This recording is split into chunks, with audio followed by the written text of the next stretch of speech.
The 4 billion years of Darwinian evolution are now part of common culture.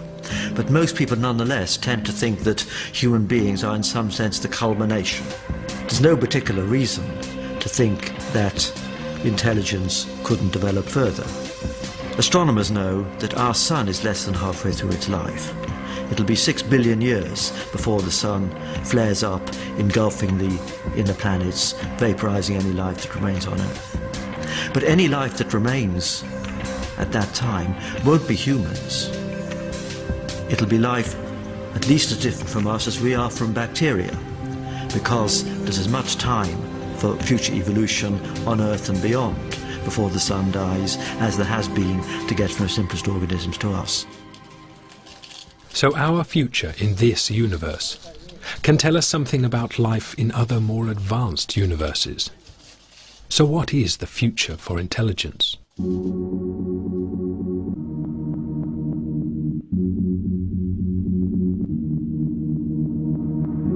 I think we have the most complex nervous system on Earth. Related to that, we may consider us as the most intelligent species on Earth. Maybe in the universe, at least our universe, that could be.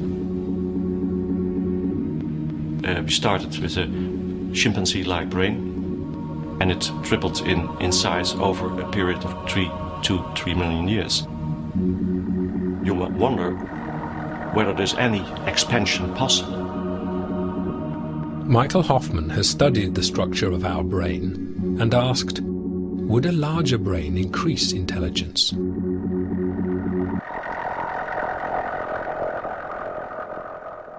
We did a study by comparing brain structures in primates, starting from very small, relatively primitive primates up to human beings. What you can do then is to extrapolate these findings to creatures which even have a larger brain than we had. To our surprise, after a particular brain size, something strange happened.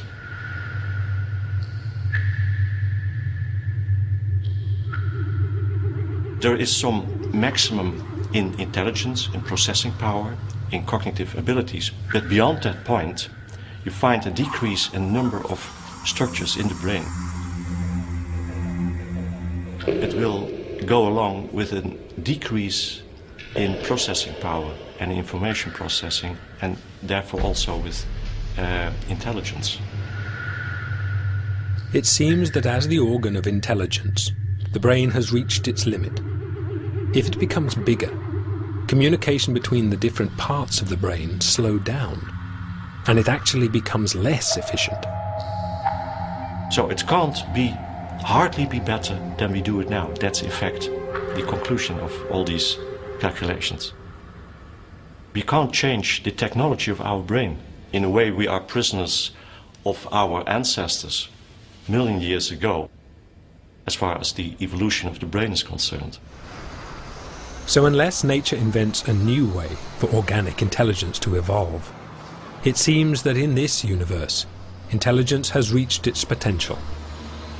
But some scientists see organic intelligence as only the first stage in evolution. And the next stage, they believe, has already begun. For the first 3 or nearly 4 billion years, the driving force of increasing complexity on Earth was evolution, natural selection, sexual selection. But in recent times, in the last few thousand years, it's not evolution any longer, but it's our cultural development that has taken over, and now this has been formalized into scientific and technological and medical development. That's where the action is right now.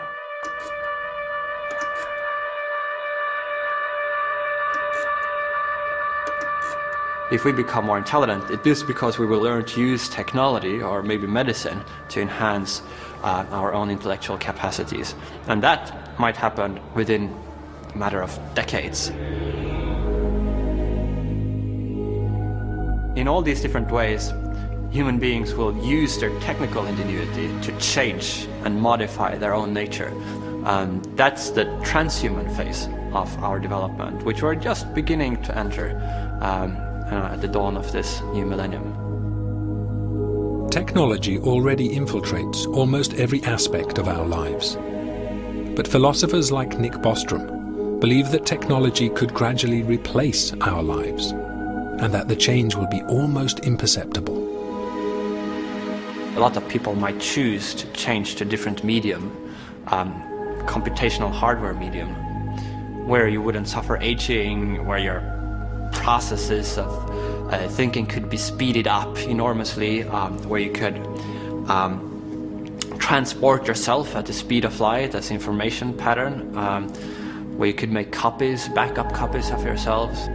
You would start by replacing a small bit of the brain, maybe a single nerve cell, with a computer processor that would do the same thing, and then you could replace larger and larger parts, and eventually you would consist of silicon. And that sounds really scary and bad, but if at no point in this process you noticed any difference, and if you ended up with just the same mental life as you had before, then you might think it doesn't really matter so much whether I'm made of silicon or carbon, what's inside my skull, or indeed whether I have a skull or my whole mental life is implemented on a computer. But what matters rather is what you think and feel and do and how you relate to others. Technology could take intelligence beyond the natural capacity of our biological brains. Through technology, our universe could evolve superintelligence. The concept of superintelligence roughly means any kind of intellect that vastly outstrips anything that's possible for humans to do. It wouldn't just be a really clever human. It would be a large, by a huge amount, superior to us. There wouldn't be a confusion about whether it really was very smart or not. It would be on a completely different level.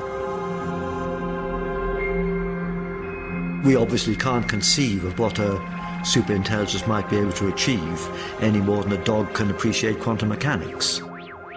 But we can at least quantify things by thinking about computers. We can think about the processing power of computers and the kind of calculations they can do, the degree of complexity they can simulate. We know that over a few decades, computers have evolved from being able to simulate only very simple patterns to being able to create virtual worlds, as it were, with quite a lot of detail in them. And if the computers in this new era are powerful enough, they will be able to simulate the events at the very start of our universe, to test the underlying principle that set our laws of nature so precisely, to play with the parameters of creation, to see what might evolve.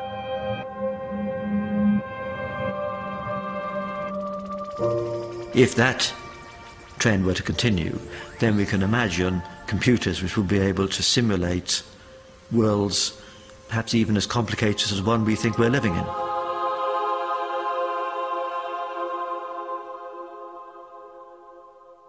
Of course, this raises a philosophical question: could we ourselves be in such a simulation?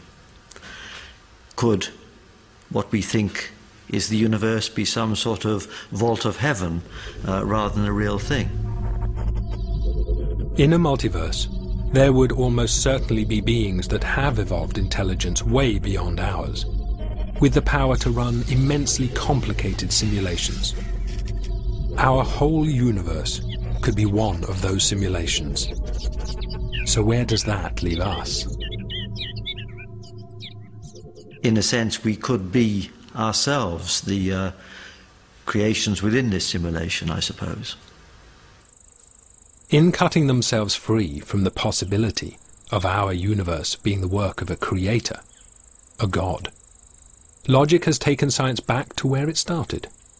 Could our superintelligence be the god we have always imagined?